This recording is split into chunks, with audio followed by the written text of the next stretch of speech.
Let's make some little hearts. കുട്ടികൾക്ക് വേണ്ടി ചെയ്തു കൊടുക്കാൻ പറ്റുന്ന സിമ്പിൾ ആയിട്ടുള്ള ഒരു ക്രോഷ്യ വർക്കാണ് ഇവിടെ കാണിച്ചിരിക്കുന്നത്. 3mm ഹൂക്കും കോട്ടൺ യാണുമാണ് ഞാനിവിടെ യൂസ് ചെയ്തിരിക്കുന്നത്.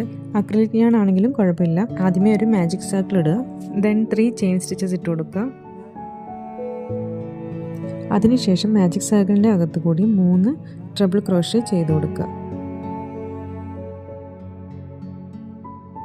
ഫസ്റ്റ് ട്രിപ്പിൾ ക്രോഷ്യ ഇതുപോലെ 2 എണ്ണം കൂടി ചെയ്ത് കൊടുക്കുക. അതിനുശേഷം 4 ഡബിൾ ക്രോഷ്യ, 4 ഡബിൾ ക്രോഷ്യയ്ക്ക് ശേഷം 2 ചെയിൻ സ്റ്റിച്ചസ് ഇടുക.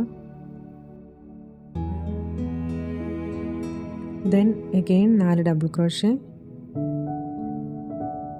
അതിനുശേഷം 3 ട്രിപ്പിൾ ക്രോഷ്യ, പിന്നീട് 3 ചെയിൻ സ്റ്റിച്ച്. 3 ചെയിൻ സ്റ്റിച്ചസിന് ശേഷം മാജിക് സർക്കിളിൻ്റെ അകത്തൂടി തന്നെ സ്ലിപ്പ് സ്റ്റിച്ച് ഇട്ട് യാൺ വലിച്ച് ടൈറ്റ് ചെയ്ത് കൊടുക്കുക. ടൈറ്റ് ചെയ്തതിന് ശേഷം ബാക്കിയുള്ള യാൺ കട്ട് ചെയ്ത് മാറ്റി യാണുകൾ തമ്മിൽ കൂട്ടിക്കെട്ടി ഹൈഡ് ചെയ്ത് വയ്ക്കും. ഡിഫറെൻറ്റ് കളേഴ്സിൽ ചെയ്തെടുത്ത് കഴിഞ്ഞാൽ നല്ല ഭംഗിയായിരിക്കും. ഇതുപോലത്തെ ടിക് ടാക് ക്ലിപ്പിൽ ഗം യൂസ് ചെയ്ത് അറ്റാച്ച് ചെയ്തെടുക്കുക. അപ്പോൾ നിങ്ങളും ഒന്ന് ചെയ്ത് നോക്കിയിട്ട് എന്നെ ടാഗ് ചെയ്യൂ. Thanks for watching.